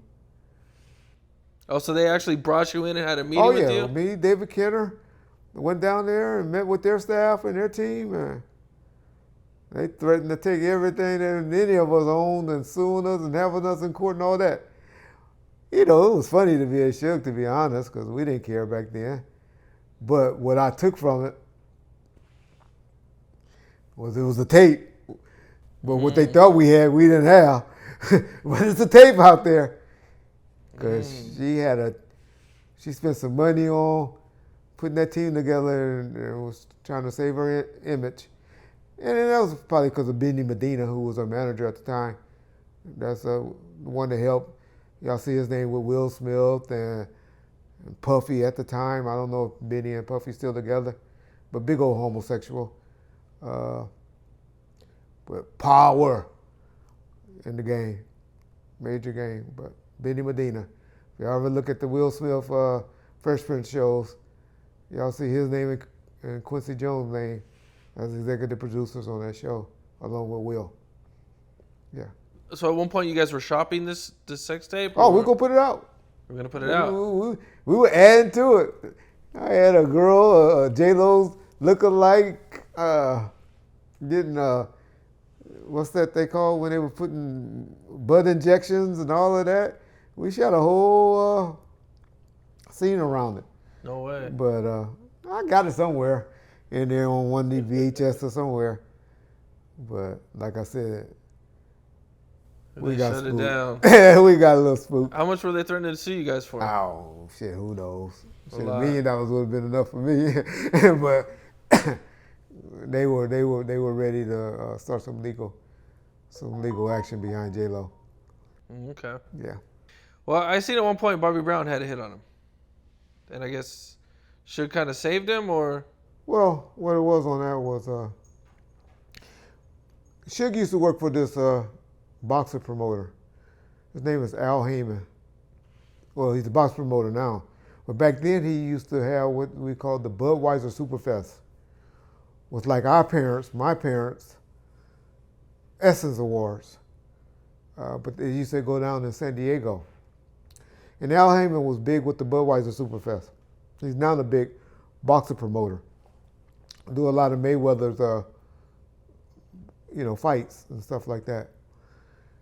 And so Bobby Brown came and told Al, I can't go on this tour.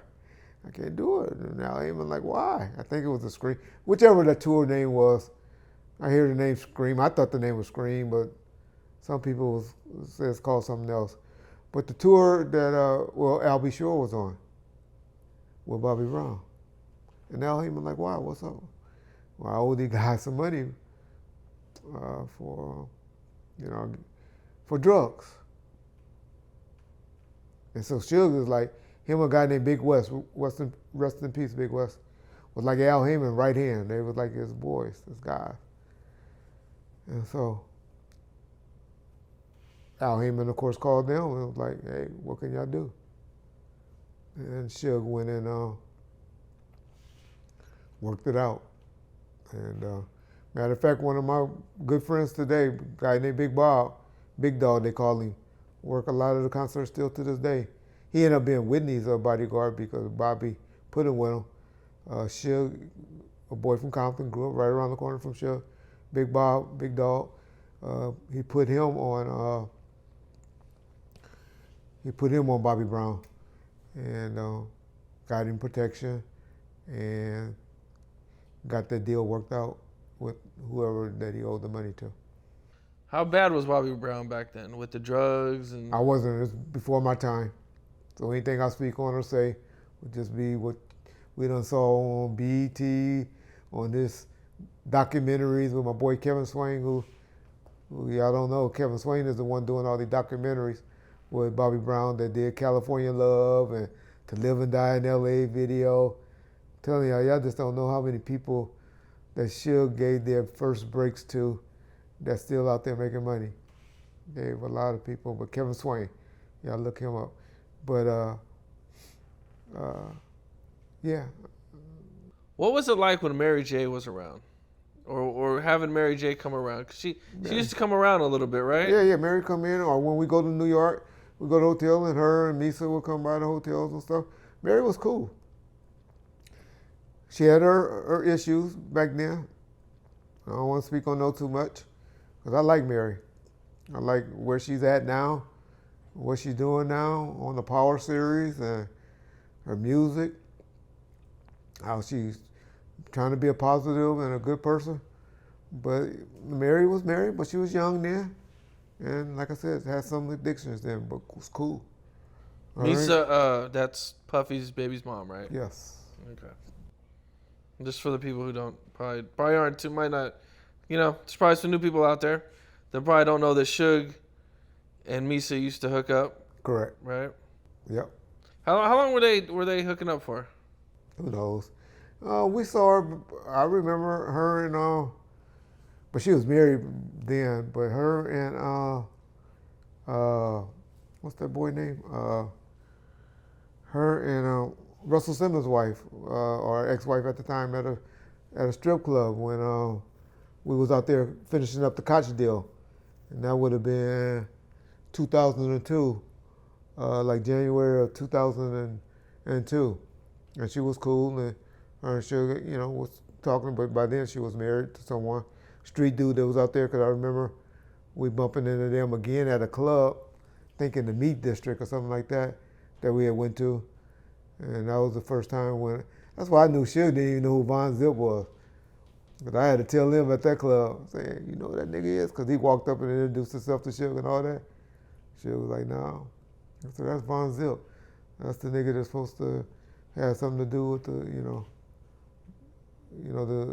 Tupac murder and all of that. And Suge was like, oh, okay. Didn't say much. But yeah. Okay. But yeah, we was out there partying with them, and like January, sometime in January of 2002, when Suge went out there and did the Wendy Williams show on her radio station and all that week, because we was out there finishing up the deal with Koch Entertainment. Yeah. So I did want to ask you one more before we get out of here. Now, Gene Deal's been doing a lot of interviews, and some of the stuff that he says is completely against everything that we kind of know to be fact. Okay. One of the things that he said, though, that I don't know, it did make sense to me, but I don't know if it was true or not, that I wanted to ask you about, was he said that when Orlando started shooting at him, that he was trying to reach for a gun or the stash spot in the back of the BMW, and that's why he was trying to get into the back seat. Yeah. Is there any truth to that? Well, that's like me saying,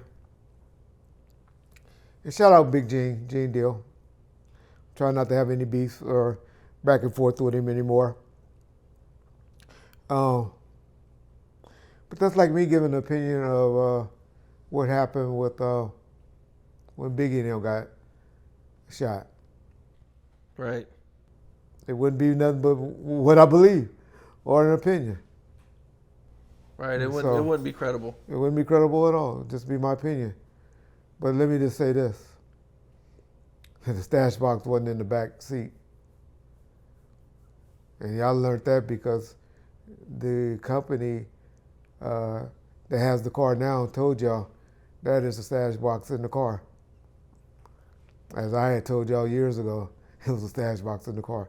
Right, you've mentioned a few times that there were, I believe, 2 guns in the car. That when the cops picked the car up, that they never even found. But now the company that has the vehicle are now saying, confirmed that there's stash box in the car. But I told y'all the guns were retrieved, so they can go in there and get it open and do whatever they want. They just probably don't know how without damaging the car or breaking it. But yeah, the guns where that stash box were on that particular car was nowhere near the back. Why you have a stash box in the back seat of a car? But. Right, doesn't make much sense. But, it did pique my interest a little bit, so I just thought I'd ask you. Okay. I seen somewhere that the DOC contributed money to death row. No. All right, go ahead. No? There's no Hell truth to no. that? Okay. How do you feel about Snoop giving Harry O a job at death row now? That's a prerogative. What you expect from a disloyal motherfucker. But I mean, I ain't got no beef with Harry. Everything I hear about Harry from other people was that he was a straight, good up dude. Even with the situation that he was with Suge, reaching back through the bars, helping Suge out. That's a sign of a good dude. Whether he gave the money up or broke, I believe if you make something happen, if you put your name and your reputation on the line to make something happen, then you supposed to eat off of it too. So, Harry O beef and Suge beef shouldn't be nobody beef but theirs. But like I said, the only thing I ever had against Harry O or spoke negative on Harry O about is I know that for a fact he was down there at the grand jury because he was angry, trying to get out or whatever reason, trying to get death row indicted on the RICO Act. Other than that, but I did time with people that was at Lompoc with Harry O, that was over there at Atwater with me and stuff like that. And they all came back and they all speak highly of Harry O and how he walked the line and what he did for them. My boy the Realist told me he shot him some money before. Heard a couple other people that said he shot him money before while he was behind bars. So how can you hate on a brother like that? Okay. So there's a really wild story that I came across online. And it was about you guys at a gas station in front of a club, I think, somewhere in front of a club. And Suge Knight was there in a big Rolls Royce. And, some dudes kind of came up and tried shooting at you guys. Is there anything to that? Yeah, I know where you heard it from. You heard it from that crackhead Keefe D. But yeah, it's true. We was at a club called Paradise in Hollywood. And we was with Big West, guy I mentioned earlier in this interview, and his boy Diamond. And then, of course, Suge and his boys. We were standing in a circle, and the guys walked right in between it, which is kind of unusual and kind of crazy for some guys to walk in the middle of 5 or 6 guys standing in a circle. But they looked at them crazy, didn't think nothing of it. I think their intent really was to start dumping while, they were in the middle and closer to us. As soon as they got about 6, 7 feet away from us, from the circle, they just turned around and started shooting. They shot Big West homeboy Diamond in the leg. Diamond got shot in his leg. And by then, I was standing away from the circle because I wasn't in the circle, but I was standing away. So by that time now, I take off and chase them. Me and 2 other guys. Buntry was one. The other person's still alive, so I won't say his name. And we chased him down the alley, right behind this gas station. And I guess that's where you hear the story where the crackhead said he heard a bunch of gunshots. He tried to make it seem like it was in the middle of the street and all of that. But no, it was in the alley behind the gas station where the guys got chased down to. Needless to say, all that night I was stressed and watching the news all day the next day to see if anybody turned up dead in that alley. But thank God nobody did. But that's when I knew Suge was a gangster too. Because as we were down there chasing after the dude, he came pulling up Code 3, which means fast and quick, in that Rolls Royce. But the crackhead said the Rolls Royce got shot up and stuff. It didn't get shot up. The only shooting was done was with the boy Diamond, Big Diamond from Long Beach. Anybody know who he is? He can tell y'all the story. But Diamond, when he got shot in the leg, he was a good friend of Big West. For anybody that's out there to know, Diamond and Big West. How many shots do you think they shot at you guys? About 4 or 5, because we got on them real quick, and so they got out of there. Oh, okay. So it wasn't like they. They didn't do a lot of shots, Right. but I'll leave the rest there. Okay. Reg, man, I appreciate you, man. You know what I mean? Hey. Like, I love the history and You- the death row, man. You know what I'm saying? Like I've said before, it's in my era of music, man. And, you know what I'm saying? I always told you, appreciate you, I man. do this for you, Art, Art, I know. and Baum first, and John I'm always with. He's going to be a little mad at me. I'm cheating on him right now, but John, I just borrowed him for one interview, bro. But it's Just all one good. interview, man. he can give us some Yeah. content to respond to. There you go, man. When people want to correct me. Yeah, for Appreciate sure. you, Cam. Appreciate you, bro. Yes, sir. All right, bro. All right, brother.